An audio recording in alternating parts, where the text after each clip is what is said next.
சூரா அல்-அர்ராஃப். அளவற்ற அருளாளனும் நிகரற்ற அன்புடையோனுமாகிய அல்லாஹுவின் திருப்பெயரால் துவங்குகின்றேன். அலிஃப் லாம் மீம் ஸாத். நபியே, இது உம்மீது அருளப்பட்ட வேதம். எனவே இதை கொண்டு நீர் அச்சமூட்டி எச்சரிக்கை செய்யவும் மோமீன்களுக்கு நல்லுபதேசமாகவும் இதை நாம் அருளியுள்ளமையால் நெஞ்சத்தில் எவ்வித தயக்கமும் நெருக்கடியும் வேண்டாம். மனிதர்களே, உங்கள் ரப்பிடம் இருந்து உங்களுக்கு இறக்கப்பட்டதை பின்பற்றுங்கள். அவனை அன்றி வேறெவரையும் பாதுகாவலர்களாக்கிக் கொண்டு அவர்களை பின்பற்றாதீர்கள். எனினும் இதன்படி நல்லுணர்வு பெறுவோர் உங்களில் வெகு சொற்பம். பாவிகள் வாழ்ந்து வந்த எத்தனையோ நகரங்களை நாம் அழித்திருக்கிறோம். நமது வேதனை அவர்களை திடீரென இரவிலோ அல்லது களைப்பாறுவதற்காக பகலில் தூங்கிக் கொண்டிருக்கும் போதோ வந்தடைந்தது. நமது வேதனை அவர்களுக்கு ஏற்பட்ட போது அவர்கள் நிச்சயமாக நாம் அநியாயக்காரர்களாக இருந்தோம் என்று சொன்னதை தவிர வேறொன்றும் கூறவில்லை. எனவே இதை பற்றி யாரிடம் நாம் நமது தூதை அனுப்பி வைத்தோமோ அவர்களை திடனாக விசாரணை செய்வோம்.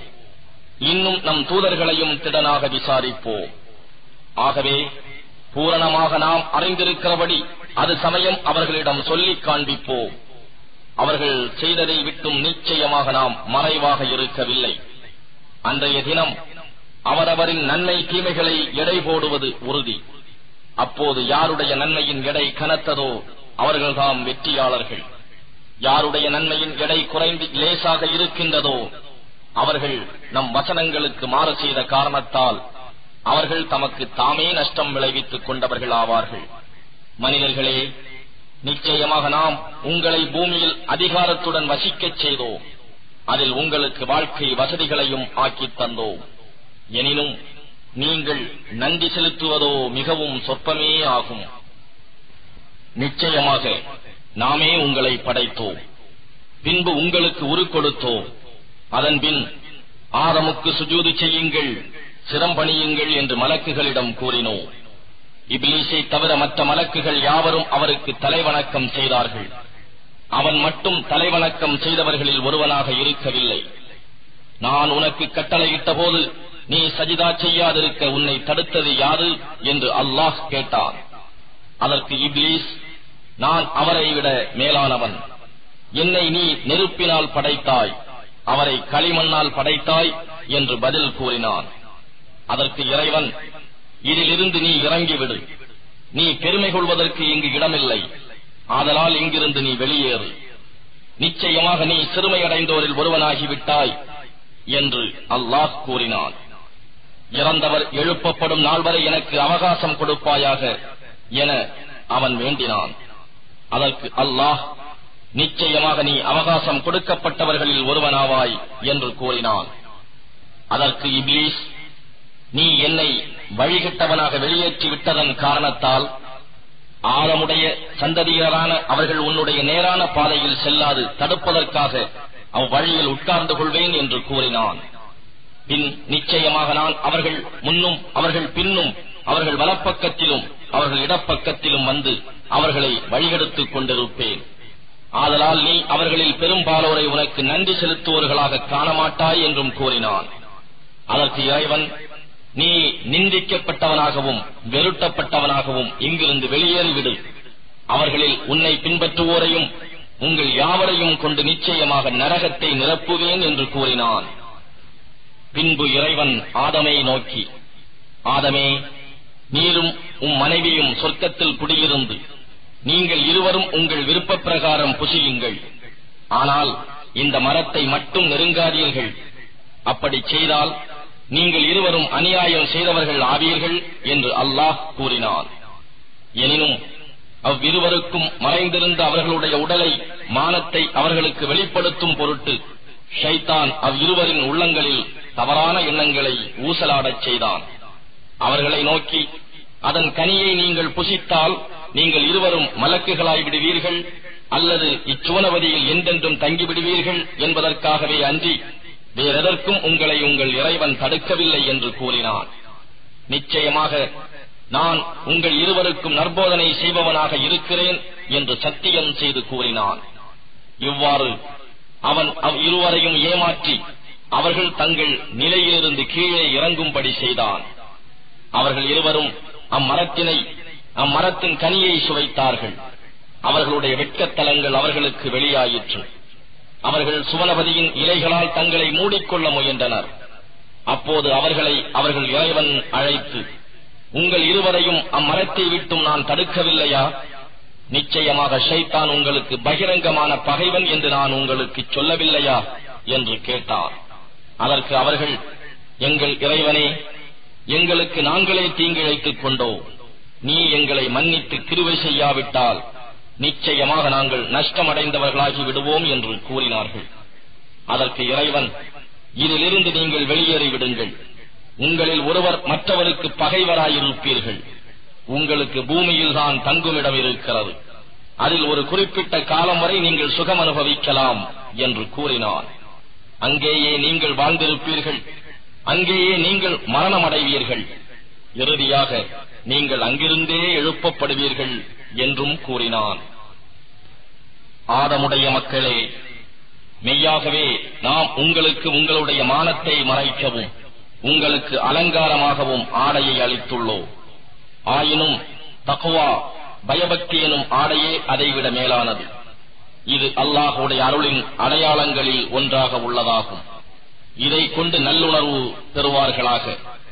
ஆதமுடைய மக்களே, ஷைத்தான் உங்கள் பெற்றோர் இருவரையும் அவர்களுடைய மானத்தை அவர்கள் பார்க்குமாறு அவர்களுடைய ஆடையை அவர்களை விட்டும் களைந்து சுவனபதியை விட்டு வெளியேற்றியது போல அவன் உங்களை ஏமாற்றி சோதனைக்குள்ளாக்க வேண்டாம். நிச்சயமாக அவனும் அவன் கூட்டத்தாரும் உங்களை கவனித்துக் கொண்டிருக்கிறார்கள். நீங்கள் அவர்களை பார்க்க முடியாதவாறு. மெய்யாகவே நாம் ஷைத்தான்களை நம்பிக்கை இல்லாதவரின் நண்பர்களாக்கி இருக்கிறோம். நம்பிக்கை இல்லாத அவர்கள் ஒரு மானக்கேடான காரியத்தை செய்துவிட்டால், இம்மாதிரியே எங்கள் மூதாதையர்கள் செய்ய கண்டோம், இன்னும் அல்லாஹ் எங்களை அதை கொண்டே ஏவினான் என்று சொல்கிறார்கள். அப்படி அல்ல. நிச்சயமாக அல்லாஹ் மானக்கேடான செயல்களை செய்ய கட்டளையிடவில்லை. நீங்கள் அறியாததை அல்லாஹுவின் மீது பொய்யாக கூறுகிறீர்களா என்று நபியே நீர் கேட்பீராக. என் இறைவன் நீரத்தை கொண்டே ஏவியுள்ளான். ஒவ்வொரு தொழுகையின் போதும் உங்கள் முகங்களை அவன் பக்கமே நிலைப்படுத்திக் கொள்ளுங்கள். நீங்கள் அவனுக்கே முற்றிலும் வழிபட்டு தூய உள்ளத்தோடு அவனை அழையுங்கள். அவன் உங்களை முதலில் உங்களை படைத்து வெளியாக்கியவாறே பின்னரும் உயிர் பெற்று அவனிடமே நீங்கள் மீளுவீர்கள் என்று நீர் கூறும். ஒரு கூட்டத்தாரை அவன் நேர்வழியில் ஆக்கினான், இன்னொரு கூட்டத்தாருக்கு வழிகேடு உறுதியாகிவிட்டது. ஏனெனில் அவர்கள் அல்லாஹ்வை விட்டு ஷைத்தான்களை பாதுகாவலர்களாக்கிக் கொண்டார்கள். எனினும் தாங்கள் நேர்வழி பெற்றவர்கள் என்று எண்ணுகிறார்கள். ஆதமுடைய மக்களே, ஒவ்வொரு மஸ்ஜிதிலும் தொழுங்காலம் உங்களை ஆடைகளால் அழகாக்கிக் கொள்ளுங்கள். உண்ணுங்கள், பருகுங்கள், எனினும் வீண் விரயம் செய்யாதீர்கள். ஏனெனில் அல்லாஹ் அளவு கடந்து வீண் விரயம் செய்பவர்களை நேசிப்பதில்லை. நபியே நீர் கேட்பீராக, அல்லாஹ் தன் அடியார்களுக்காக வெளிப்படுத்தியுள்ள ஆடை அழகையும் உணவு வகைகளில் தூய்மையானவற்றையும் தடுத்தது யார்? இன்னும் கூறும், அவை இவ்வுலக வாழ்க்கையில் நம்பிக்கையாளர்களுக்கு அனுமதிக்கப்பட்டவையே, எனினும் மறுமையில் அவர்களுக்கு மட்டுமே சொந்தமானவையாகவும் இருக்கும். இவ்வாறு நாம் நம் வசனங்களை அறியக்கூடிய மக்களுக்கு விவரிக்கின்றோம். என் இறைவன் ஹராம் என தடுத்திருப்பவையெல்லாம் வெளிப்படையான அல்லது அந்தரங்கமான மானக்கேடான செயல்கள், பாவங்கள், நியாயம் இன்றி ஒருவருக்கொருவர் கொடுமை செய்வது, ஆதாரம் இல்லாமல் இருக்கும் போதே நீங்கள் அல்லாஹுவுக்கு இணை கற்பித்தல், நீங்கள் அறியாதவற்றை அல்லாஹுவின் மீது பொய்யாக கூறுவது ஆகிய இவையே என்று நபியே நீர் கூறுவீராக. ஒவ்வொரு கூட்டத்தாருக்கும் வாழ்வுக்கும் வீழ்வுக்கும் ஒரு காலக்கெடு உண்டு. அவர்களுடைய கெடு வந்துவிட்டால் அவர்கள் ஒரு கணப்பொழுதேனும் பிந்தவும் மாட்டார்கள், முந்தவும் மாட்டார்கள். ஆதமுடைய மக்களே, உங்களில் இருந்தே நம் தூதர்கள் வந்து என் வசனங்களை உங்களுக்கு விளக்கினால், அப்போது எவர்கள் பயபக்தி கொண்டு தம் வாழ்க்கையில் திருந்திக் கொண்டார்களோ அவர்களுக்கு அச்சமும் இல்லை, அவர்கள் துக்கப்படவும் மாட்டார்கள். ஆனால் எவர் நம் வசனங்களை பொய்ப்பித்து அவற்றை புறக்கணித்து பெருமையடித்தார்களோ அவர்கள் நரகவாதிகளே ஆவார்கள். அதில் அவர்கள் என்றென்றும் தங்கிவிடுவார்கள். எவன் அல்லாஹுவுக்கு எதிராக பொய் கற்பனை செய்து அவனுடைய வசனங்களையும் நிராகரிக்கிறானோ அவனை விட அநியாயக்காரர் யார்? எனினும் அத்தகையவர்களுக்கு அவர்களுக்கு விதிக்கப்பட்ட உணவுகளிலிருந்து உள்ள பங்கு இவ்வுலகில் கிடைத்துக் கொண்டே இருக்கும். நம்முடைய வான தூதர்கள் அவர்களிடம் வந்து அவர்களுடைய உயிர்களை கைப்பற்றும் போது அவ்வான தூதர்கள் அல்லாஹ்வை விட்டு எவர்களை அழைத்துக் கொண்டு இருந்தீர்களோ அவர்கள் எங்கே என கேட்பார்கள்.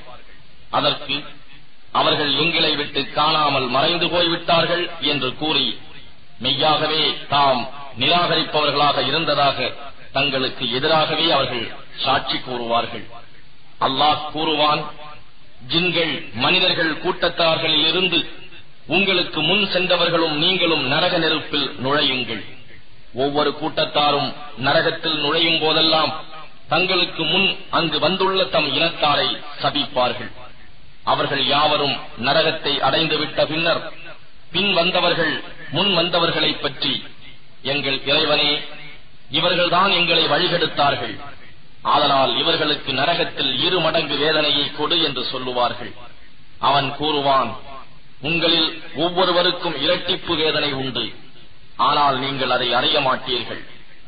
அவர்களில் முன் வந்தவர்கள் பின் வந்தவர்களை நோக்கி, எங்களை விட உங்களுக்கு யாதொரு மேன்மையும் கிடையாது, ஆதலால் நீங்களாகவே சம்பாதித்துக் கொண்ட தீவினையின் காரணமாக நீங்களும் 2 மடங்கு வேதனையை அனுபவியுங்கள் என்று கூறுவார்கள். எவர்கள் நம் வசனங்களை பொய்ப்பித்து இன்னும் அவற்றை புறக்கணித்து பெருமையடித்தார்களோ நிச்சயமாக அவர்களுக்கு வானத்தின் அருள் வாயில்கள் திறக்கப்பட மாட்டா. மேலும் ஊசியின் காதில் ஒட்டகம் நுழையும் வரையில் அவர்கள் சுவனபதியில் நுழைய மாட்டார்கள். இவ்வாறே குற்றம் செய்பவர்களுக்கு கூலி கொடுப்போம். அவர்களுக்கு நரகத்தின் நெருப்பு விரிப்புகளும் மேலே போர்த்திக் கொள்வதற்கு அவர்களுக்கு நெருப்பு போர்வைகளும் உண்டு. இன்னும் இவ்வாறே அநியாயம் செய்பவர்களுக்கு நாம் கூலி கொடுப்போம். ஆனால் எவர்கள் நம்பிக்கை கொண்டு நற்கர்மங்கள் செய்கிறார்களோ எந்த ஆத்மாவுக்கும் அது தாங்கிக் கொள்ள முடியாத அளவு துன்பம் நாம் கொடுப்பதில்லை. அவர்கள் சுவனவாசிகளாக இருப்பார்கள். அவர்கள் அதிலேயே என்றென்றும் தங்கியிருப்பார்கள். தவிர இவ்வுலகில் ஒருவர் மீது ஒருவர் கொண்டிருந்த குரோதத்தையும் அவர்களுடைய இதயங்களில் இருந்து நீக்கி விடுவோம். அவர்களுக்கு அருகில் ஆறுகள் ஓடிக்கொண்டிருக்கும்.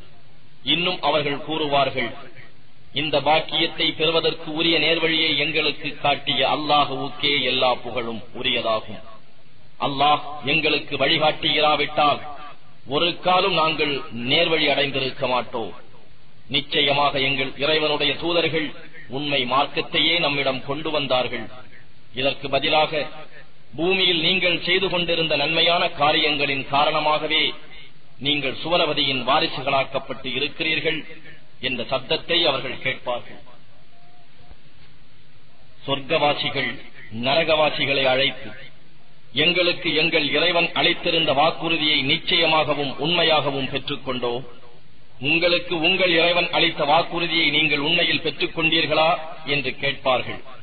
அதற்கு அவர்கள் ஆம் பெற்றுக்கொண்டோம் என்பார்கள்.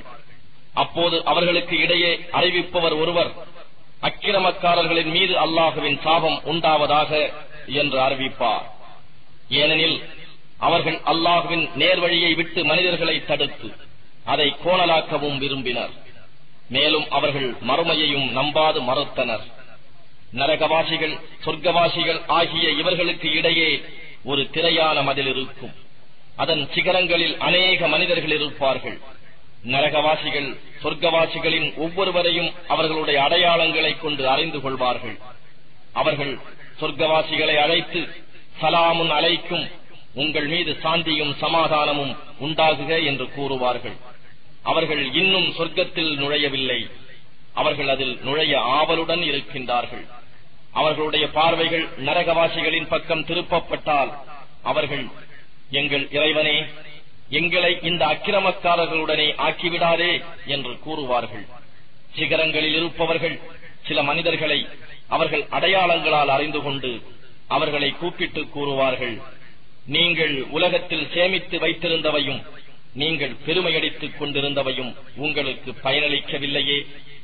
அல்லாஹ் இவர்களுக்கு அருள் புரிய மாட்டான் என்று நீங்கள் சத்தியம் செய்து கூறிக்கொண்டிருந்தீர்களே, அவர்கள் இவர்கள்தானே என்று சுவனவாசிகளை சுட்டிக் காண்பித்து, நீங்கள் சுவனபதியில் நுழையுங்கள், உங்களுக்கு எவ்வித பயமும் இல்லை, நீங்கள் துக்கப்படவும் மாட்டீர்கள் என்றும் கூறுவார்கள். நரகவாசிகள் சொர்க்கவாசிகளை அழைத்து, தண்ணீரில் கொஞ்சமேனும் அல்லது அல்லாஹ் உங்களுக்கு அளித்துள்ள உணவில் சிறிதேனும் எங்களுக்கு கொடுங்கள் என கேட்பார்கள். அதற்கு அவர்கள், நிச்சயமாக அல்லாஹ் இவ்விரண்டையும் காபிர்கள் மீது தடுத்து ஹராமாக்கிவிட்டான் என்று கூறுவார்கள். ஏனென்றால் அவர்கள் தங்களுடைய மார்க்கத்தை வீணாகவும் விளையாட்டாகவும் எடுத்துக் கொண்டார்கள். இன்னும் அவர்களை இவ்வுலக வாழ்க்கை மயக்கிவிட்டது. எனவே அவர்கள் நம் வசனங்களை நிராகரித்து இந்த இறுதி நாளை சந்திப்பதை மறந்துவிட்டது போன்று இன்று நாம் அவர்களை மறந்து விடுகிறோம். நிச்சயமாக நாம் அவர்களுக்கு ஒரு வேதத்தை கொடுத்தோம், அதை நாம் பூரண ஞானத்தை கொண்டு விளக்கியுள்ளோம். அது நம்பிக்கை கொண்டவர்களுக்கு நேர் வழியாகவும் அருளாகவும் இருக்கிறது. இவர்கள் தங்களுக்கு எச்சரிக்கை செய்யப்பட்டு வந்த இறுதியை அன்றி வேறு எதை எதிர்பார்க்கிறார்கள்? அந்த தண்டனை நாள் வரும்பொழுது இதற்கு முன் அதனை முற்றிலும் மறந்திருந்த இவர்கள், நிச்சயமாக எங்கள் இறைவனின் தூதர்கள் சத்திய வேதத்தையே கொண்டு வந்தனர், எங்களுக்கு பரிந்து பேசக்கூடியவர்கள் எவரும் இருக்கின்றனரா? அவ்வாறாயின் அவர்கள் எங்களுக்காக பரிந்து பேசட்டும். அல்லது நாங்கள் உலகத்திற்கு திருப்பி அனுப்பப்படுவோமா? அப்படியாயின் நாங்கள் முன் செய்து கொண்டிருந்த தீயவற்றை விட்டு வேறு நன்மைகளையே செய்வோம் என்று கூறுவார்கள். நிச்சயமாக அவர்கள் தமக்கு தாமே இழப்புக்கு ஆளாக்கிக் கொண்டார்கள். அவர்கள் கற்பனை செய்து வந்தவை பொய் தெய்வங்களும் அவர்களை விட்டு மறைந்துவிடும். நிச்சயமாக உங்கள் இறைவனாகிய அல்லாஹ்தான் 6 நாட்களில் வானங்களையும் பூமியையும் படைத்து பின் அர்ஷின் மீது தன் ஆட்சியை நிலைப்படுத்தினான். அவனே இரவை கொண்டு பகலை மூடுகிறான். இரவு பகலை வெகு விரைவாக பின்தொடர்கின்றது. இன்னும் சூரியனையும் சந்திரனையும் நட்சத்திரங்களையும் தன் கட்டளைக்கு ஆட்சிக்கு கீழ்ப்படிந்தவையாக படைத்தான். படைப்பும் ஆட்சியும் அவனுக்கே சொந்தமல்லவா? அகிலங்களுக்கெல்லாம் ரப்பான அவற்றை படைத்து பரிபாலித்து பரிபக்குவப்படுத்தும் அல்லாஹ்வே மிகவும் பாக்கியமுடையவன். ஆகவே மோமீன்களே, உங்களுடைய இறைவனிடம் பணிவாகவும் அந்தரங்கமாகவும் பிரார்த்தனை செய்யுங்கள். வரம்பு மீறியவர்களை நிச்சயமாக அவன் நேசிப்பதில்லை. மேலும் பூமியில் அமைதி உண்டாகி சீர்திருத்தம் ஏற்பட்ட பின்னர் குழப்பம் உண்டாக்காதீர்கள். அச்சத்தோடும் ஆசையோடும் அவனை வழிபடுங்கள்.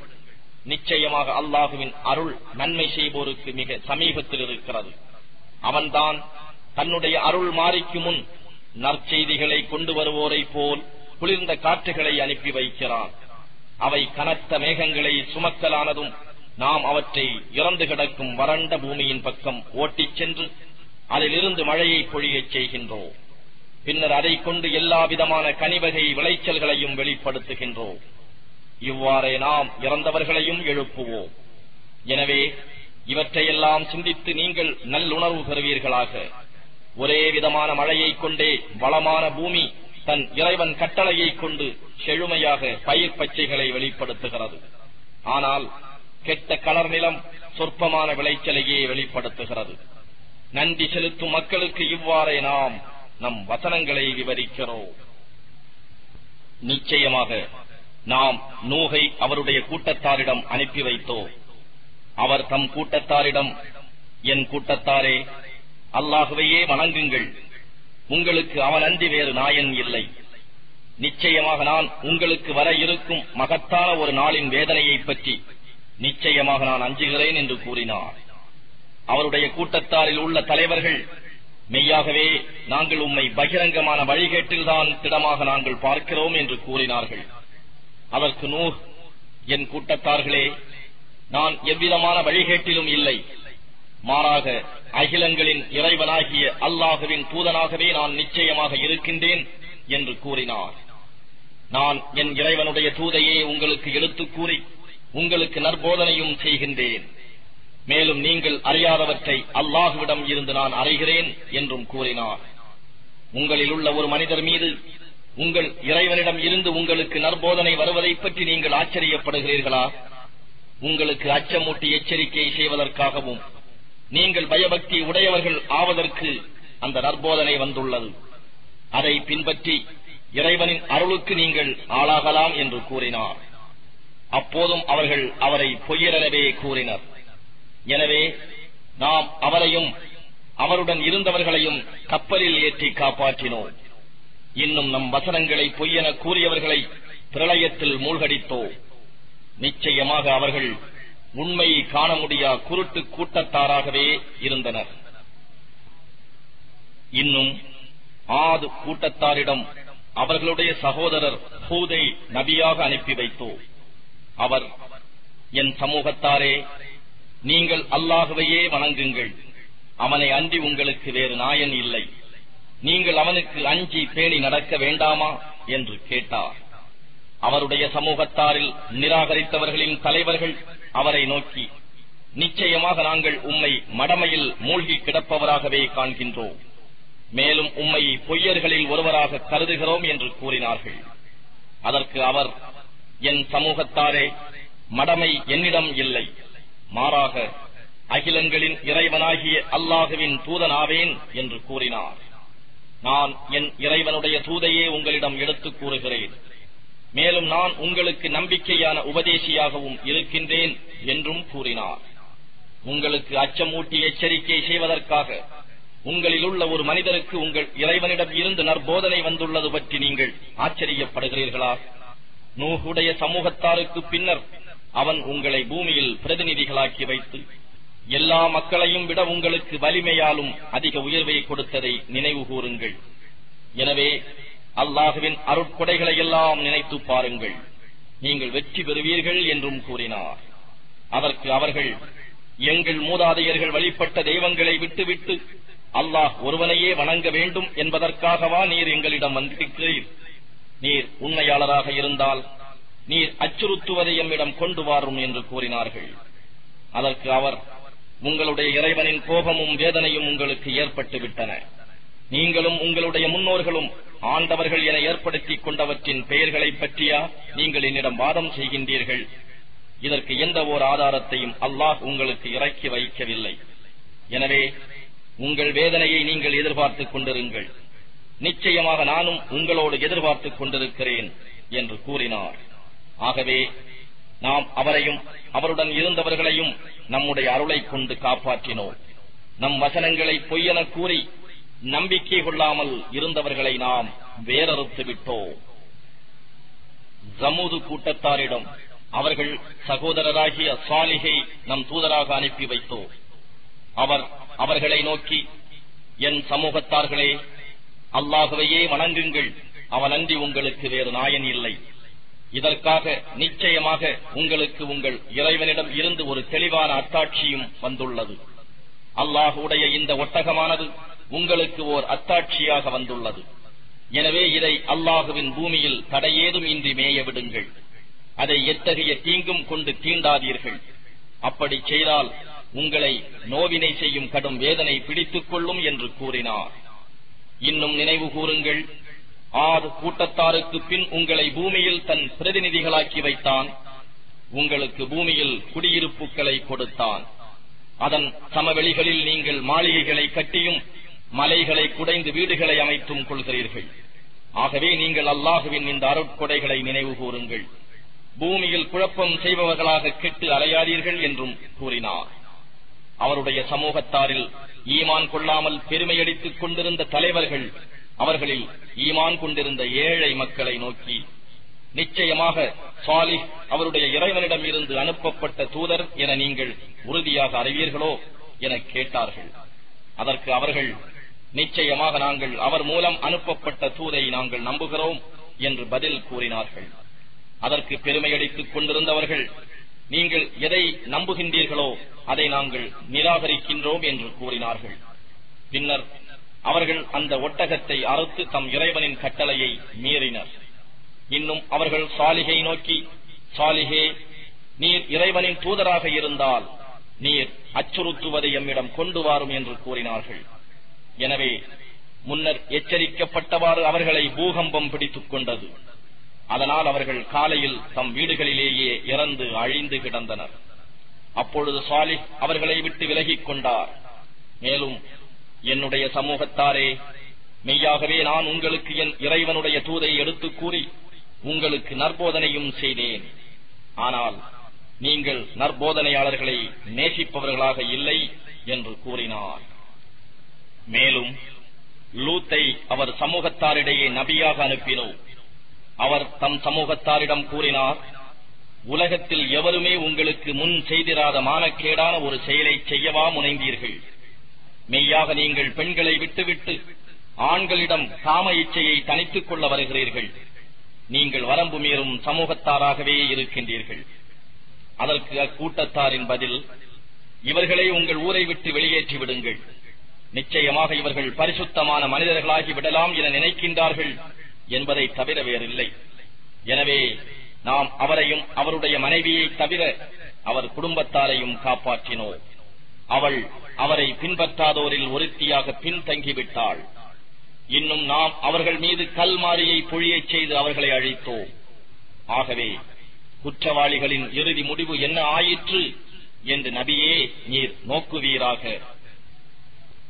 மதியன் நகரவாசிகளிடம் அவர்களுடைய சகோதரராகிய ஷுஐபை நம் தூதராக அனுப்பி வைத்தோம். அவர் தம் கூட்டத்தாரை நோக்கி, என் சமூகத்தார்களே, அல்லாஹுவையே வணங்குங்கள். அவன் அன்றி உங்களுக்கு வேறு நாயன் இல்லை. நிச்சயமாக உங்களுக்கு உங்கள் இறைவனிடம் இருந்து ஒரு தெளிவான அத்தாட்சியும் வந்துள்ளது. அளவை முழுமையாக அளந்து எடையை சரியாக நிறுத்திக் கொடுங்கள். மனிதர்களுக்கு அவர்களுக்கு உரிய பொருட்களை கொடுப்பதில் குறைத்து விடாதீர்கள். பூமியில் அமைதி உண்டாக சீர்திருத்தம் ஏற்பட்ட பின்னர் குழப்பம் உண்டாக்காதீர்கள். நீங்கள் மூமீன்களாக இருந்தால் இதுவே உங்களுக்கு நன்மையாக இருக்கும் என்று கூறினார். மேலும் நீங்கள் ஒவ்வொரு வழியிலும் உட்கார்ந்து கொண்டு அல்லாஹுவின் மீது ஈமான் கொண்டவர்களை பயமுறுத்தி அவர்களை அல்லாஹுவின் பாதையை விட்டு தடுத்து அதில் கோணலை உண்டு பண்ணாதீர்கள். நீங்கள் சொற்ப தொகையினராக இருந்தீர்கள், அவன் உங்களை அதிக தொகையினராக்கினான் என்பதையும் நினைவு கூறுங்கள். குழப்பம் செய்து கொண்டிருந்தோரின் முடிவு என்னவாயிற்று என்பதை கவனிப்பீர்களாக என்றும் கூறினார். உங்களில் ஒரு பிரிவினர் எதனுடன் நான் அனுப்பப்பட்டுள்ளேனோ அதை நம்புகிறார்கள், இன்னும் மற்றொரு பிரிவினர் அதை நம்பவில்லை. அல்லாஹ் நம்மிடையே தீர்ப்பு கூறும் வரை பொறுமையாக இருங்கள். அவனே தீர்ப்பு அளிப்பவர்களில் மிகவும் மேலானவன் என்றும் கூறினார். அவருடைய சமூகத்தினரில் பெருமையடித்துக் கொண்டிருந்த தலைவர்கள் அவரை நோக்கி, ஷுஐபே, உம்மையும் உம்முடன் ஈமான் கொண்டவர்களையும் நிச்சயமாக நாங்கள் எங்கள் ஊரை விட்டே வெளியேற்றி விடுவோம், அல்லது நீர் எங்கள் மார்க்கத்திற்கு திரும்பிவிட வேண்டும் என்று கூறினார்கள். அதற்கு அவர், நாங்கள் உங்கள் மார்க்கத்தை வெறுப்பவர்களாக இருந்தாலுமா என்று கேட்டார். உங்கள் மார்க்கத்தை விட்டு அல்லாஹ் எங்களை காப்பாற்றி விட்டபின் உங்கள் மார்க்கத்திற்கு நாங்கள் திரும்பினால் நிச்சயமாக நாங்கள் அல்லாஹுவின் மீது பொய் கற்பனை செய்தவர்களாகி விடுவோம். எங்கள் இறைவனாகிய அல்லாஹ் நாடினால் அன்றி நாங்கள் அதற்கு திரும்பவே மாட்டோம்.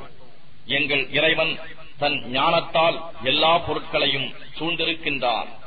அல்லாஹுவின் மீதே நாங்கள் பரிபூரண நம்பிக்கை வைத்துள்ளோம் என்று கூறி, எங்கள் இறைவா, எங்களுக்கும் எங்கள் கூட்டத்தாருக்கும் இடையே நியாயமான தீர்ப்பு வழங்குவாயாக. தீர்ப்பு அளிப்பவர்களில் நீயே மிகவும் மேலானவன் என்றும் பிரார்த்தித்தார். அவருடைய சமூகத்தாரில் காபிரா இருந்தவர்களின் தலைவர்கள் மற்றவர்களை நோக்கி, நீங்கள் ஷுஐபை பின்பற்றுவீர்களானால் நிச்சயமாக நீங்கள் நஷ்டமடைந்தவர்களாகி விடுவீர்கள் என்று கூறினார். ஆகவே அவர்களை பூகம்பம் பிடித்துக் கொண்டது. அதனால் அவர்கள் காலையில் தம் வீடுகளில் இறந்து அழிந்து கிடந்தனர். ஷுஐபை பொய்ப்பித்தவர்கள் அவர்கள் தம் வீடுகளில் ஒருபொழுதும் வாழ்ந்திராதவர்களைப் போல் ஆகிவிட்டனர். ஷுஐபை பொய்ப்பித்தவர்கள் முற்றிலும் நஷ்டமடைந்தவர்களாகிவிட்டார்கள். இதனால் ஷுஐபு அவர்களை விட்டு விலகிக் கொண்டார். மேலும், என் சமூகத்தவர்களே, மெய்யாகவே நான் உங்களுக்கு என் இறைவனுடைய தூதை எடுத்துக் கூறி வந்தேன். உங்களுக்கு நற்போதனையும் செய்தேன். ஆனால் நிராகரிக்கும் மக்களுக்காக நான் எவ்வாறு கவலைப்படுவேன் என்று அவர் கூறினார். நாம் நபிமார்களை அனுப்பி வைத்த ஒவ்வொரு ஊரில் உள்ள மக்களையும் அம்மக்கள் பணிந்து நடப்பதற்காக நாம் அவர்களை வறுமையாலும் பிணியாலும் பிடிக்காமல் சோதிக்காமல் இருந்ததில்லை. பின்னர் நாம் அவர்களுடைய துன்ப நிலைக்கு பதிலாக வசதிகள் உள்ள நல்ல நிலையில் மாற்றி அமைத்தோம். அதில் அவர்கள் செழித்து பல்கி பெருகிய போது அவர்கள் நம்முடைய மூதாதையர்களுக்கும் தான் இத்தகைய துக்கமும் சுகமும் ஏற்பட்டிருந்தன என்று அலட்சியமாக கூறினார்கள். ஆகையால் அவர்கள் உணர்ந்து கொள்ளாத நிலையில் அவர்களை திடீரென வேதனையை கொண்டு பிடித்தோ.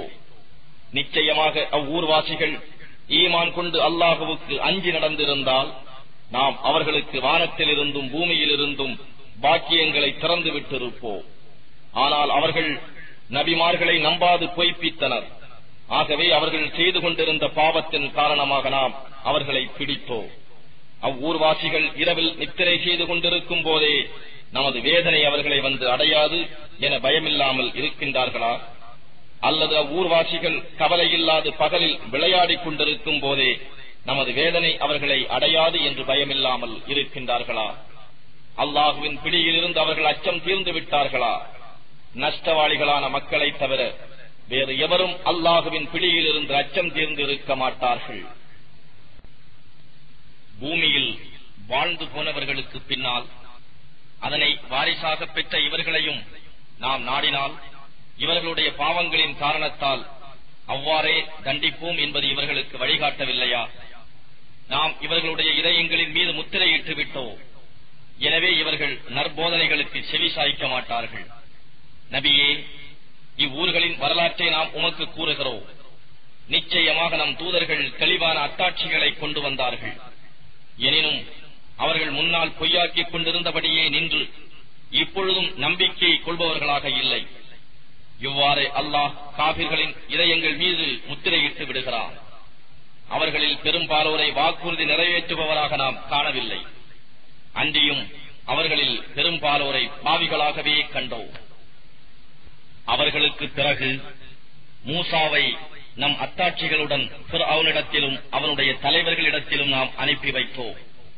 அப்போது அவர்கள் அவற்றை நிராகரித்து அநியாயம் செய்து விட்டார்கள். இத்தகைய குழப்பக்காரர்களின் முடிவு எப்படி இருந்தது என்பதை கவனிப்பீராக. ஃபிர்அவுனே, நிச்சயமாக நான் அகிலங்களின் இறைவனால் அனுப்பப்பட்ட தூதனாவேன் என்று மூசா கூறினார். அல்லாஹுவின் மீது உண்மையை தவிர வேறு எதுவும் கூறாமல் இருப்பது என் மீது கடமையாகும். உங்களுடைய இறைவனிடம் இருந்து உங்களுக்கு தெளிவான அத்தாட்சிகளை கொண்டு வந்திருக்கிறேன். ஆகவே இஸ்ரவேலர்களை என்னுடன் அனுப்பிவை என்றும் அவர் கூறினார். அதற்கு அவன், நீர் அத்தாட்சியை கொண்டு வந்திருப்பீரானால் நீர் உண்மையாளராக இருப்பின் அதை கொண்டு வாரும் என்று கூறினார். அப்போது மூசா தம் கைத்தடியை எறிந்தார். உடனே அது ஒரு பெரியதொரு மலைப்பாம்பாகிவிட்டது. மேலும் அவர் தம் கையை வெளியில் எடுத்தார். உடனே அது பார்ப்பவருக்கு பளிச்சிடும் வெண்மையானதாக இருந்தது. ஃபிர்அவுனின் சமூகத்தாரைச் சேர்ந்த தலைவர்கள் இவர் நிச்சயமாக திறமைமிக்க சூன்யக்காரரே என்று கூறினார்கள். அதற்கு ஃபிர்அவுன், இவர் உங்களை உங்களுடைய நாட்டை விட்டு வெளியேற்ற நாடுகிறார். எனவே இதை பற்றி நீங்கள் கூறும் யோசனை யாது என்று கேட்டார். அதற்கு அவர்கள், அவருக்கும் அவருடைய சகோதரருக்கும் சிறிது தவணையை கொடுத்துவிட்டு பல பட்டினங்களுக்கு சூனியக்காரர்களை திரட்டிக் கொண்டு வருவோரை அனுப்பி வைப்பீராக. அவர்கள் சென்று சூன்யத்தில் வல்லவர்களை எல்லாம் உம்மிடம் கொண்டு வருவார்கள் என்று கூறினார்கள். அவ்வாறே அவனிடத்தில் சூனியக்காரர்கள் வந்தார்கள். அவர்கள், நாங்கள் மூசாவை வென்றுவிட்டால் நிச்சயமாக எங்களுக்கு அதற்குரிய வெகுமதி கிடைக்கும் அல்லவா என்று கேட்டார்கள். அவன் கூறினான், ஆம், உங்களுக்கு வெகுமதி கிடைக்கும். இன்னும் நிச்சயமாக நீங்கள் எனக்கு நெருக்கமானவர்களாகி விடுவீர்கள். மூசாவே, முதலில் நீர் எறிகிறீரா அல்லது நாங்கள் எறியட்டுமா என்று சூன்யக்காரர்கள் கேட்டனர். அதற்கு மூசா, நீங்கள் முதலில் எறியுங்கள் என்று கூறினார். அவ்வாறே அவர்கள் தம் கைத்தடிகளை எறிந்தார்கள். மக்களின் கண்களை மருட்டி அவர்கள் திடுக்கிடும்படியான மகத்தான சூன்யத்தை செய்தனர். அப்பொழுது நாம், மூசாவே, இப்பொழுது நீர் உம் கைத்தடியை எறியும் என அவருக்கு வஹி அறிவித்தோம். அவ்வாறு அவர் எறியவே அது பெரிய பாம்பாகி அவர்கள் சூன்யத்தால் கற்பனை செய்த யாவற்றையும் விழுங்கிவிட்டது. இவ்வாறு உண்மை உறுதியாயிற்று. அவர்கள் செய்த சூன்யங்கள் யாவும் வீணாகிவிட்டன. சூன்யக்காரர்கள் அங்கேயே தோற்கடிக்கப்பட்டார்கள். அதனால் அவர்கள் சிறுமைப்பட்டார்கள். அன்றியும் அந்த சூன்யக்காரர்கள் சிரம் பணிந்து சஜிதா செய்து, அகிலங்கள் எல்லாவற்றுக்கும் இறைவனாம் ரப்பின் மீது நிச்சயமாக நாங்கள் ஈமான் கொண்டோம், அவனே மூசாவுக்கும் ஹாரூனுக்கும் இறைவனாவான் என்று கூறினார்கள். அதற்கு ஃபிரௌன் அவர்களை நோக்கி, உங்களுக்கு நான் அனுமதி கொடுப்பதற்கு முன்னரே நீங்கள் அவர் மேல் ஈமான் கொண்டு விட்டீர்களா? நிச்சயமாக இது ஒரு சூழ்ச்சியாகும். இந்நகரவாசிகளை அதிலிருந்து வெளியேற்றுவதற்காக மூசாவுடன் சேர்ந்து நீங்கள் செய்த சூழ்ச்சியே ஆகும். இதன் விளைவை நீங்கள் அதிசீக்கிரத்தில் அறிந்து கொள்வீர்கள். நிச்சயமாக நான் உங்கள் மாறுகை கால் வாங்கி உங்கள் யாவரையும் சிலுவையில் அறைந்து கொண்டு விடுவேன் என்று கூறினார். அதற்கு அவர்கள், அவ்வாறாயின் நிச்சயமாக நாங்கள் எங்கள் இறைவனிடம்தான் திரும்பிச் செல்வோம். எனவே இதை பற்றி எங்களுக்கு கவலை இல்லை. எங்களுக்கு எங்கள் இறைவனிடம் இருந்து வந்துள்ள அத்தாட்சிகளை நாங்கள் நம்பினோம் என்பதற்காகவே நீ எங்களை பழிவாங்குகிறாய் என்று கூறி, எங்கள் இறைவனே, எங்கள் மீது பொறுமையையும் உறுதியையும் பொழிவாயாக. முஸ்லிம்களாக உனக்கு முற்றிலும் வழிபட்டவர்களாக எங்களை ஆக்கி எங்கள் ஆத்மாக்களை கைப்பற்றிக் கொள்வாயாக என பிரார்த்தித்தனர்.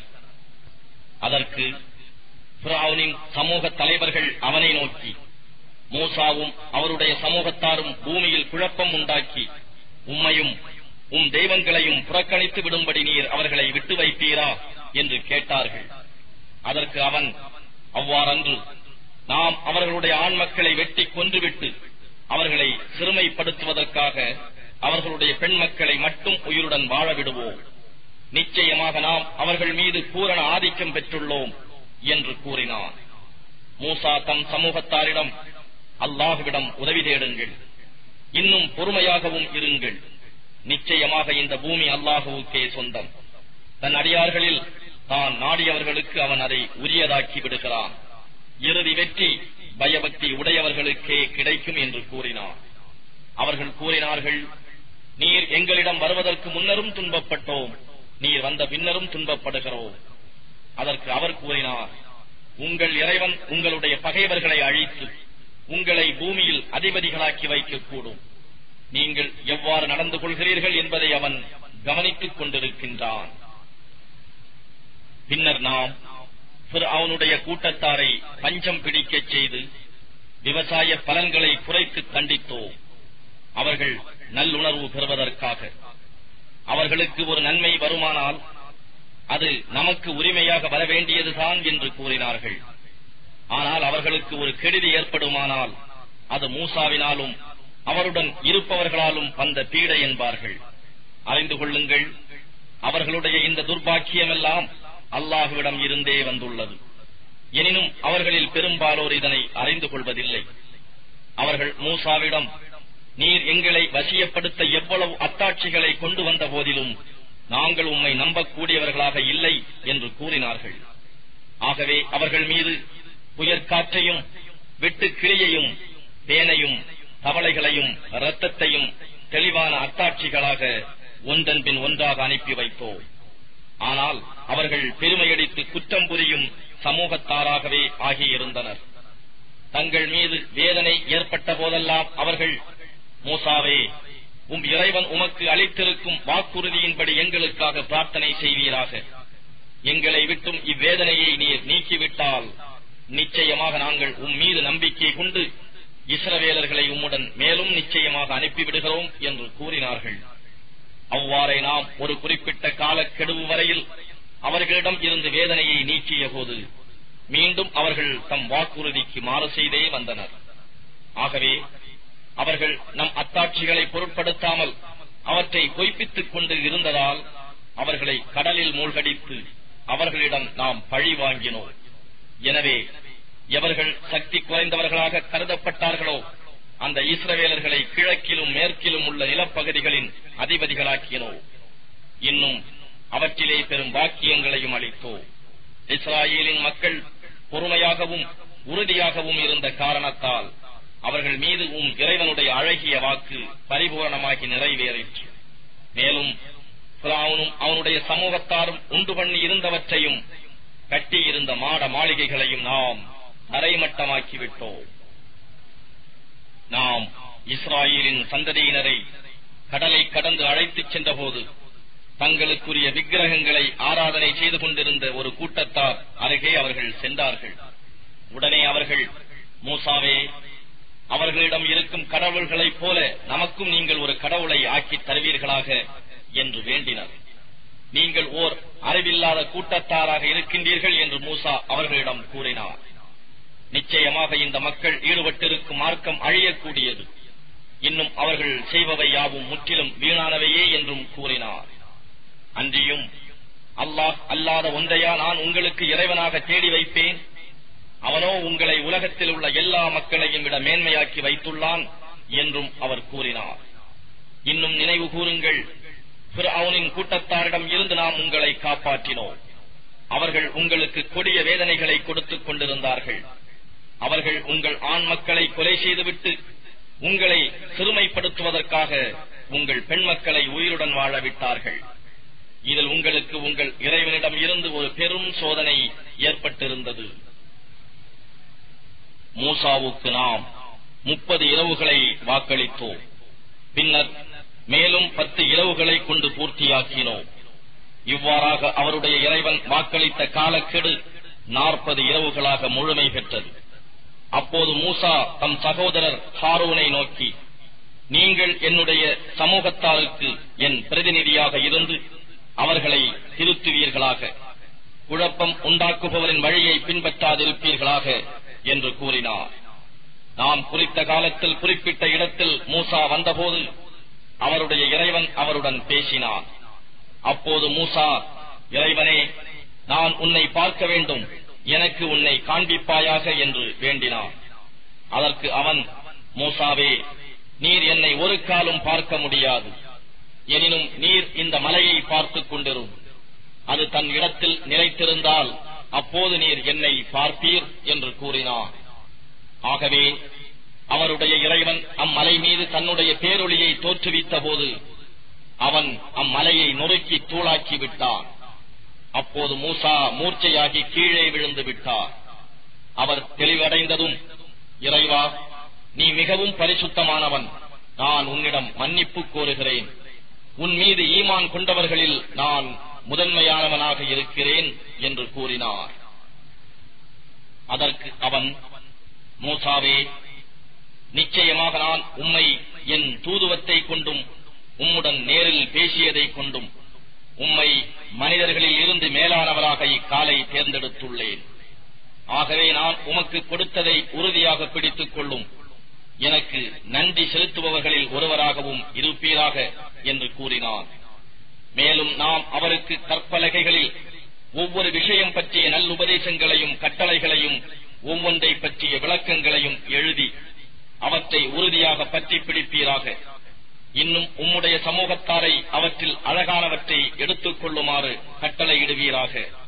அதை சீக்கிரம் பாவிகளின் தங்கும் இடத்தை நாம் உமக்கு காட்டுவோம் என்று கூறினார். எவ்வித நியாயமும் இன்றி பூமியில் பெருமையடித்து நடப்பவர்களை நம் கட்டளைகளை விட்டும் திருப்பி வைத்து விடுவேன்.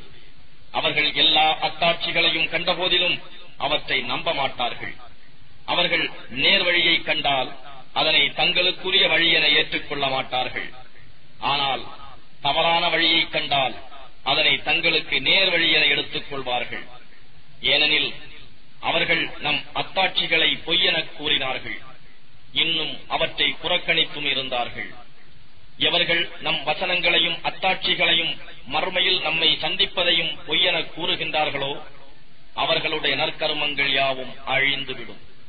அவர்கள் எவ்வாறு செயல்பட்டார்களோ அதற்கு தகுந்த கூலியை தவிர வேறு எதை பெற முடியும்? பின்னர் மூசாவின் சமூகத்தார் அவர் இல்லாத சமயத்தில் தங்கள் நகைகளை கொண்டு ஒரு காளை கன்றின் சிலையை செய்து அதை தெய்வமாக ஆக்கிக் கொண்டார்கள்.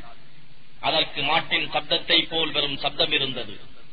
நிச்சயமாக அது அவர்களிடம் பேசவும் மாட்டாது, இன்னும் அவர்களுக்கு நேர் வழி காட்டவும் செய்யாது என்பதை அவர்கள் கவனித்திருக்க வேண்டாமா? அவர்கள் அதனையே தெய்வமாக ஆக்கிக் கொண்டார்கள். இன்னும் அவர்கள் தமக்கு தாமே அநியாயம் செய்து கொண்டார்கள். அவர்கள் செய்துவிட்ட தவறு பற்றி கை செய்தப்பட்டு நிச்சயமாக தாங்களே வழி தவறிவிட்டதை அறிந்து கொண்ட போது அவர்கள், எங்கள் இறைவன் எங்களுக்கு கிருபை செய்து எங்களை மன்னிக்காவிட்டால் நிச்சயமாக நாங்கள் நஷ்டமடைந்தவர்களாகி விடுவோம் என்று கூறினார்கள். இதனை அறிந்த மூசா தன் சமூகத்தாரிடம் கோபத்துடனும் விசனத்துடனும் திரும்பி வந்தபோது அவர்களை நோக்கி, நான் இல்லாத சமயத்தில் நீங்கள் செய்த இக்காரியம் மிகவும் கெட்டது. உங்கள் இறைவனுடைய கட்டளை வேதனையை கொண்டு வர அவசரப்படுகிறீர்களா என்று கூறினார். பின்னர் வேதம் வரையப் பெற்றிருந்த கற்பலகைகளை எறிந்துவிட்டு தம் சகோதரர் ஹாரூனுடைய தலைமுடியை பிடித்து தம் பக்கம் இழுத்தார். அப்போது ஹாரூன், என் தாயின் மகனே, இந்த மக்கள் என்னை பலகீனப்படுத்தி என்னை கொலை செய்யவும் முற்பட்டனர். ஆகவே என்னுடைய பகைவர்கள் என்னை பார்த்து சிரித்து ஏளனம் செய்யுமாறு என்னை ஆக்கிவிடாதீர். இன்னும் என்னை அநியாயக்கார கூட்டத்தாருடன் சேர்த்து விடாதீர் என்று கூறினார். இறைவனே, என்னையும் என் சகோதரரையும் மன்னிப்பாயாக. உன் ரஹ்மத்தில் நற்கிருபையில் பிரவேசிக்கச் செய்வாயாக. ஏனெனில் நீயே கிருபையாளர்களிலெல்லாம் மிக கிருபையாளன் என்று பிரார்த்தித்து கூறினார். இன்னும் இவ்வுலகத்திலும் மறுமையிலும் எங்களுக்கு அழகிய நன்மைகளையே விதித்தருள்வாயாக. நிச்சயமாக நாங்கள் உன்னையே முன்னோக்குகிறோம் என்றும் பிரார்த்தித்தார். அதற்கு இறைவன், என்னுடைய வேதனையை கொண்டு நான் நாடியவரை பிடிப்பேன். ஆனால் என்னுடைய அருளானது எல்லா பொருள்களிலும் விரிந்து பறந்து சூழ்ந்து நிற்கிறது. எனினும் அதனை பயபக்தியுடன் பேணி நடப்போருக்கும் முறையாக ஜகாத்து கொடுத்து வருவோருக்கும் நம்முடைய வசனங்களை நம்புகிறவர்களுக்கும் நான் விதித்தருள் செய்வேன் என்று கூறினான். எவர்கள் எழுத படிக்க தெரியாத நபியாகிய நம் தூதரை பின்பற்றுகிறார்களோ அவர்கள் தங்களிடம் உள்ள தௌராத்திலும் இன்ஜீலிலும் அவரது புகழ் எழுதப்பட்டிருப்பதை காண்பார்கள். அவர் அவர்களை நன்மையான காரியங்கள் செய்யுமாறு ஏவுவார், பாவமான காரியங்களில் இருந்து விலக்குவார், தூய்மையான ஆகாரங்களையே அவர்களுக்கு ஆகுமாக்குவார், கெட்டவற்றை அவர்களுக்கு தடுத்து விடுவார். அவர்களுடைய பழுவான சுமைகளையும் அவர்கள் மீது இருந்த விலங்குகளையும் கடினமான கட்டளைகளையும் இறக்கி விடுவார். எனவே எவர்கள் அவரை மெய்யாகவே நம்பி அவரை கண்ணியப்படுத்தி அவருக்கு உதவி செய்து அவருடன் அருளப்பட்டிருக்கும் ஒளிமயமான வேதத்தையும் பின்பற்றுகிறார்களோ அவர்கள்தாம் வெற்றி பெறுவார்கள். நபியே, நீர் கூறுவீராக, மனிதர்களே, மெய்யாக நான் உங்கள் அனைவருக்கும் அல்லாஹுவின் தூதராக இருக்கிறேன். வானங்கள் பூமி ஆகியவற்றின் ஆட்சி அவனுக்கே உரியது. அவனை தவிர வணக்கத்திற்கு உரிய நாயன் வேறு யாரும் இல்லை. அவனே உயிர்ப்பிக்கின்றார், அவனே மரணம் அடையும்படியும் செய்கின்றான். ஆகவே அல்லாஹுவின் மீதும் எழுத படிக்க தெரியா நபியாகிய அவன் தூதரின் மீதும் ஈமான் கொள்ளுங்கள். அவரும் அல்லாஹுவின் மீதும் அவன் வசனங்களின் மீதும் ஈமான் கொள்கிறார். அவரையே பின்பற்றுங்கள், நீங்கள் நேர்வழி பெறுவீர்கள். மூசாவின் சமூகத்தாரில் ஒரு பிரிவினர் இருக்கின்றனர். அவர்கள் தாங்களும் சத்திய வழி நடந்து பிறருக்கும் சத்திய வழியை அறிவிக்கின்றனர். உண்மையை கடைபிடித்து மற்றவர்களுக்கு நீதம் செய்கின்றனர். மூசாவின் கூட்டத்தாரை தனித்தனியாக 12 கூட்டங்களாக பிரித்தோம். மூசாவிடம் அவர்கள் குடிதண்ணீர் கேட்டபோது நாம் அவருக்கு, உம்முடைய கைத்தடியால் அக்கல்லை அடிப்பீராக என்று வகி அறிவித்தோம். அவர் அவ்வாறு அடித்ததும் அதிலிருந்து 12 ஊற்றுக்கள் பொங்கி வந்தன. அவர்களில் ஒவ்வொரு வகுப்பாரும் தாம் நீர் அருந்தும் ஊற்றை குறிப்பறிந்து கொண்டார்கள். மேலும் அவர்கள் மீது மேகம் நிழலிடும்படி செய்தோம். அவர்களுக்கு மண்ணு சல்வாவையும் மேலான உணவாக இறக்கி வைத்து, நாம் உங்களுக்கு அளித்துள்ள தூயவற்றிலிருந்து புசியுங்கள் என்று சொன்னோம். அவ்வாறிருந்தும் அவர்கள் அல்லாஹுவுக்கு மாறு செய்தார்கள். அவர்கள் நமக்கு ஒன்றும் தீங்கிழைக்கவில்லை, தங்களுக்கு தாமே தீங்கிழைத்துக் கொண்டார்கள். இன்னும் அவர்களை நோக்கி, நீங்கள் இவ்வூரில் வசித்திருங்கள். இதில் நீங்கள் விரும்பிய இடத்திலெல்லாம் நீங்கள் நாடிய பொருட்களை புசித்துக் கொள்ளுங்கள். ஹித்தத்துன், எங்களுடைய பாவங்கள் மன்னிக்கப்படுவதாக என்று கூறியவாறு அதன் வாயிலில் பணிவோடு தலை தாழ்த்தியவர்களாக நுழையுங்கள். நாம் உங்கள் குற்றங்களை மன்னிப்போம், நன்மை செய்பவர்களுக்கு நாம் அதிகமாகவே கூலி கொடுப்போம் என்று கூறப்பட்ட போது அவர்களில் அநியாயம் செய்தவர்கள் அவர்களுக்கு கூறப்பட்டதை ஹித்தத்துன் என்பதை ஹிந்தத்துன், கோதுமை என்று வேறொரு சொல்லாக மாற்றிவிட்டார்கள். எனவே அவர்கள் அநியாயம் செய்ததன் காரணமாக அவர்கள் மீது நாம் வானத்திலிருந்து வேதனையை இறக்கினோம். நபியே, கடற்கரையில் இருந்த ஓர் ஊர் மக்களை பற்றி நீர் அவர்களை கேளும். அவர்கள் தடுக்கப்பட்ட சனிக்கிழமை அன்று வரம்பை மீறி மீன் வேட்டையாடிக் கொண்டிருந்தார்கள். ஏனென்றால் அவர்களுடைய சனிக்கிழமை அன்று கடல் மீன்கள் அவர்களுக்கு தண்ணீருக்கு மேலே தலைகளை வெளியாக்கி வந்து கொண்டு இருந்தன. ஆனால் சனிக்கிழமை அல்லாத நாட்களில் அவர்களிடம் அவ்வாறு வெளியாகி வருவதில்லை. அவர்கள் செய்து கொண்டிருந்த பாவத்தின் காரணமாக அவர்களை நாம் சோதனைக்குள்ளாக்கினோம். அவ்வூரில் இருந்த நல்லடியார் சிலர் அறிவுரை சொன்னபோது அவர்களில் சிலர், அல்லாஹ் எவர்களை அழிக்கவோ அல்லது கடினமான வேதனைக்குள்ளாக்கவோ நாடியிருக்கிறானோ அந்த கூட்டத்தார்களுக்கு நீங்கள் ஏன் உபதேசம் செய்கிறீர்கள் என்று கேட்டார்கள். அதற்கு அந்த நல்லடியார்கள், உங்கள் இறைவன் முன் எங்கள் கடமையை நிறைவேற்றுவதற்கும் இன்னும் ஒருவேளை அவர்கள் அல்லாஹுவுக்கு அஞ்சி தாங்கள் செய்து வருவதை தவிர்த்து நேர்வழிப்படலாம் என்பதற்காகவும் தான் நாங்கள் உபதேசம் செய்கிறோம் என்று கூறினார்கள். அவர்கள் எது குறித்து உபதேசிக்கப்பட்டார்களோ அதனை அவர்கள் மறந்துவிட்ட போது அவர்களை தீமையை விட்டு விலக்கிக் கொண்டிருந்தவர்களை நாம் காப்பாற்றினோம். வரம்பு மீறி அக்கிரமம் செய்து கொண்டிருந்தவர்களை அவர்கள் செய்து வந்த பாவத்தின் காரணமாக அவர்களுக்கு கடுமையான வேதனையை கொடுத்தோம். தடுக்கப்பட்டிருந்த வரம்பை அவர்கள் மீறிவிடவே நீங்கள் இழிவடைந்த குரங்குகளாகிவிடுங்கள் என்று நாம் கூறினோம். நபியே, அவர்களுக்கு கொடிய வேதனை கொடுக்கக்கூடியவர்களையே அவர்கள் மீது ஆதிக்கம் செலுத்துமாறு கியாம நாள் வரை நாம் செய்வோம் என்று உங்கள் இறைவன் அறிவித்ததை அவர்களுக்கு நினைவூட்டுவீராக. நிச்சயமாக இறைவன் தண்டனை அளிப்பதில் தீவிரமானவன். ஆனால் நிச்சயமாக அவன் மிகவும் மன்னிப்பவனாகவும் கிருபையாளனாகவும் இருக்கின்றான். அவர்களை நாம் பூமியில் பல பிரிவினராக சிதறித் திரியுமாறு ஆக்கிவிட்டோம். அவர்களில் நல்லவர்களும் இருக்கின்றார்கள், அதுவல்லாத கெட்டவர்களும் இருக்கின்றார்கள். அவர்கள் நன்மையின்பால் திரும்பும் பொருட்டு அவர்களை நன்மைகளைக் கொண்டும் தீமைகளைக் கொண்டும் சோதித்தோம். அவர்களுக்கு பின் அவர்களுடைய இடத்தை தகுதியில்லாத பலர் அடைந்தனர். அவர்கள் வேதத்திற்கும் வாரிசுகளானார்கள். இவ்வுலகின் அற்ப பொருட்களை பெற்றுக்கொண்டு அதற்கு தகுந்தபடி வேதத்தை மாற்றிக் கொண்டார்கள். எங்களுக்கு மன்னிப்பு அளிக்கப்படும் என்றும் கூறிக்கொள்கிறார்கள். இதுபோன்று வேறோர் அற்ப பொருள் அவர்களுக்கு வந்துவிட்டால் அதையும் எடுத்துக் கொள்வார்கள். அல்லாஹுவின் மீது உண்மையே அன்றி வேறு ஒன்றும் கூறல் ஆகாது என்று வேதத்தின் மூலம் அவர்களிடம் உறுதிமொழி வாங்கப்படவில்லையா? இன்னும் அதில் உள்ளவை போதனைகளை அவர்கள் ஓதியும் வருகின்றார்கள். அதையெல்லாம் அவர்கள் பொருட்படுத்துவதில்லை. பயபக்தி உடையவர்களுக்கு மறுமையில் வீடே மேலானதாகும். நீங்கள் நல்ல விதமாக அறிந்து கொள்ள வேண்டாமா? ஆனால் எவர்கள் வேதத்தை உறுதியாக பற்றி பிடித்துக் கொண்டு தொழுகையையும் நிலைநிறுத்துகிறார்களோ அத்தகைய நல்லோர்களின் கூலியை நாம் நிச்சயமாக வீணாக்க மாட்டோம். நாம் சினாய் மலையை அவர்களுக்கு மேல் முகட்டை போல் நிறுத்தி அதை குலுக்கினோம்.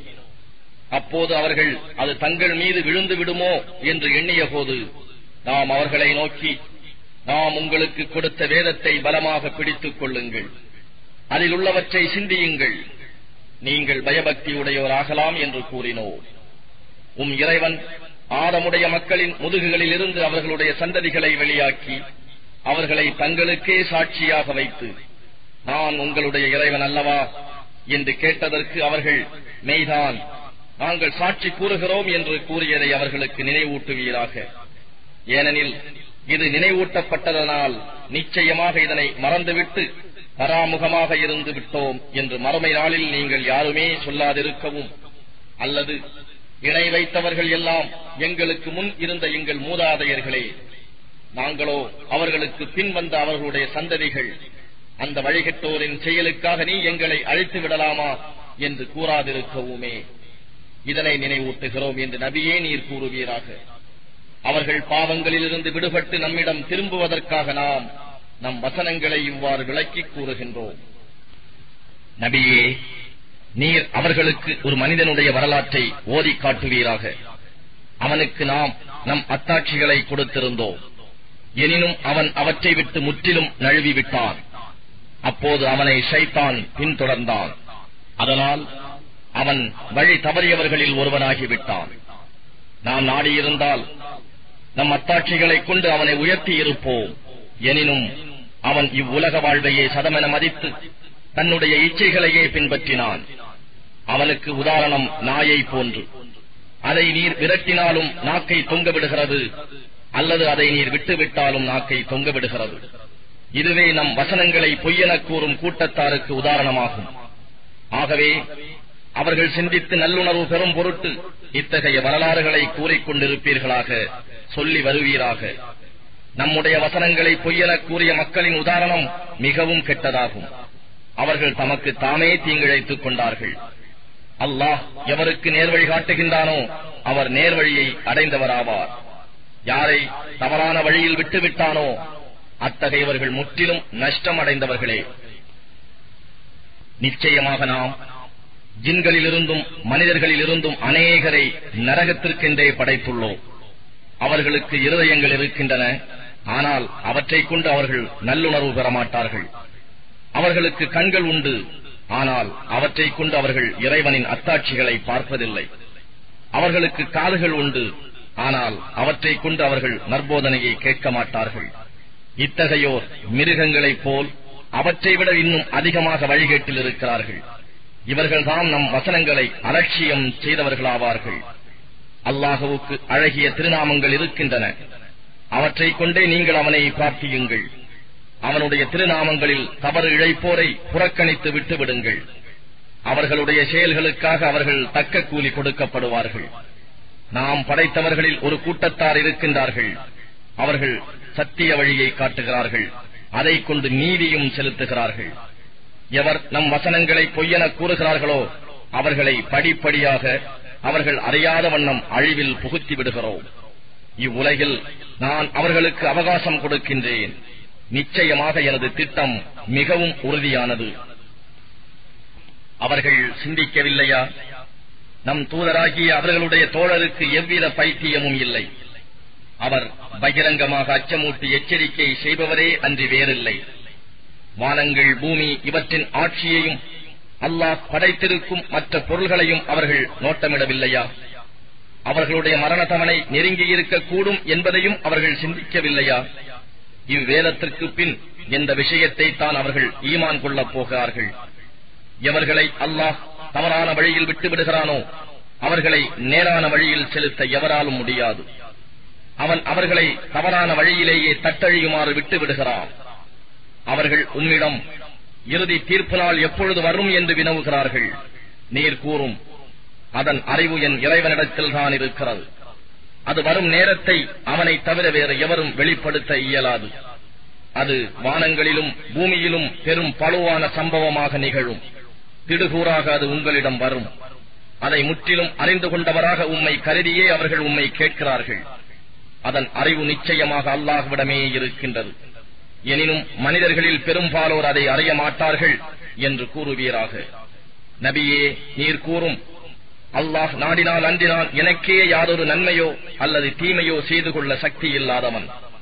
மறைந்திருப்பவற்றை நான் அறிபவனாக இருந்தால் நன்மைகளை அதிகமாக தேடிக் கொண்டிருப்பேன். அந்நிலையில் எவ்விதமான தீங்கும் என்னை தீண்டியிராது. நம்பிக்கை கொள்ளும் மக்களுக்கு நான் அச்சமூட்டி எச்சரிக்கை செய்பவனும் நன்மாராயம் கூறுபவனுமே அன்றி வேறில்லை. அவனே உங்களை ஒரே மனிதரிலிருந்து படைத்தான். அவருடன் கூடி இணைந்து வாழ்வதற்காக அவருடைய துணைவியை அவரிலிருந்தே படைத்தான். அவன் அவளை நெருங்கிய போது அவள் இலேசான கர்ப்பவதியானாள். பின்பு அதனை சுமந்து நடமாடிக் கொண்டிருந்தாள். பின்பு அது பழுவாகவே அவர்கள் இருவரும் தம் இருவரின் இறைவனிடம், ரப்பே, எங்களுக்கு நீ நல்ல சந்ததியை கொடுத்தால் நிச்சயமாக நாங்கள் இருவரும் நன்றியுள்ளவர்களாக இருப்போம் என்று பிரார்த்தித்துக் கொண்டிருந்தனர். அவர்களுக்கு அவர்கள் விருப்பப்படி நல்ல குழந்தையை அவன் கொடுத்தவுடன் அவர்களுக்கு அவன் கொடுத்த காரியத்தில் தம் தெய்வங்களும் துணையென அவ்விருவரும் அவனுக்கு இணைகளை கற்பிக்கின்றனர். ஆனால் அல்லாஹ் இவர்கள் கற்பிக்கும் இணை துணைகளை விட்டு தூய்மையானவன். எந்த பொருளையும் படைக்க இயலாதவற்றையா இவர்கள் அல்லாஹுவுக்கு இணையாக்குகிறார்கள்? இன்னும் அவையோ அல்லாஹுவினாலேயே படைக்கப்பட்டவையாயிற்றே. அவை இவர்களுக்கு எத்தகைய உதவியும் செய்ய சக்தியற்றவையாக இருக்கின்றன. அது மாத்திரமல்ல, அவை தமக்கு தாமே உதவி செய்து கொள்ளவும் சக்தியற்றவை. இந்த முஷ்ரிக்குகளை நீங்கள் நேர்வழிக்கு அழைத்தாலும் உங்களை அவர்கள் பின்பற்ற மாட்டார்கள். நீங்கள் அவர்களை அழைப்பதும் அல்லது அழையாது வாய்மூடி இருப்பதும் உங்களுக்கு சமமேயாகும். நிச்சயமாக அல்லாஹ்வை அன்றி எவற்றை நீங்கள் அழைக்கின்றீர்களோ அவையும் உங்களைப் போன்ற அடிமைகளே.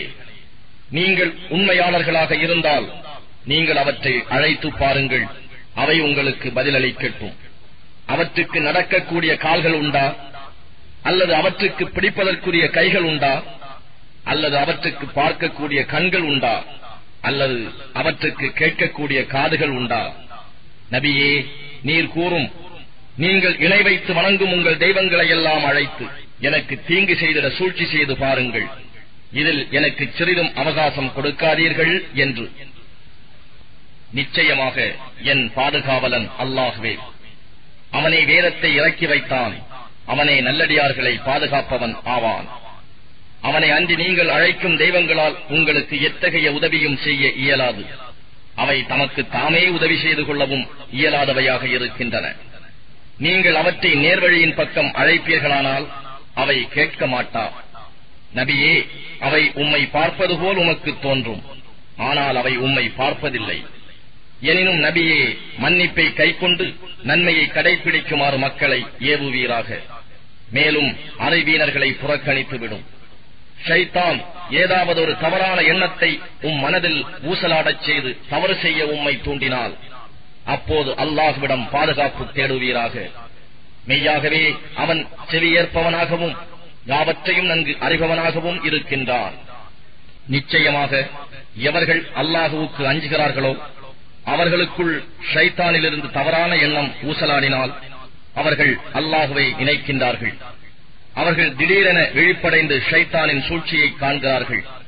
ஆனால் ஷைத்தான்களின் சகோதரர்களோ அவர்களை வழிகேட்டிலேயே இழுத்துச் செல்வார்கள். அவர்கள் பாவத்தின் பாதையிலான தம் முயற்சியில் யாதொரு குறைவும் செய்ய மாட்டார்கள். நீர் அவர்கள் விருப்பப்படி அவர்களிடம் ஓர் அத்தாட்சியை கொண்டு வராவிட்டால் நீர் இந்த அத்தாட்சியை ஏன் கொண்டு வரவில்லை என்று கேட்பார்கள். நீர் கூறும், நான் பின்பற்றுவதெல்லாம் எனக்கு என் இறைவன் வஹியின் மூலம் அறிவித்ததைத்தான். திருக்குர்ஆன் ஆகிய இது உங்கள் இறைவனிடம் இருந்து வந்த அறிவொளியாகவும் நேர் வழியாகவும் நல்லருளாகவும் இருக்கின்றது நம்பிக்கை கொண்ட மக்களுக்கு. குர்ஆன் ஓதப்படும் போது அதனை நீங்கள் செவிதாழ்த்தி கவனமாக கேளுங்கள். அப்போது நிசப்தமாக இருங்கள், இதனால் நீங்கள் கிருபை செய்யப்படுவீர்கள். நபியே, நீர் மனதிற்குள் மிக பணிவோடும் அச்சத்தோடும் மெதுவாக உரத்த சப்தமின்றி காலையிலும் மாலையிலும் இறைவனின் திருநாமத்தை தியானம் செய்து கொண்டு இருப்பீராக. அவனை மறந்துவிட்டிருப்போரில் ஒருவராக நீர் இருக்க வேண்டாம். எவர்கள் உங்கள் இறைவனிடத்தில் நெருங்கி இருக்கிறார்களோ அவர்கள் நிச்சயமாக பெருமை கொண்டு அவனை வணங்காமல் இருப்பதில்லை. மேலும் அவனுடைய புகழை கூறி துதித்துக் கொண்டும் அவனுக்கு சிரவணக்கம் சஜிதா செய்து கொண்டும் இருக்கின்றனர்.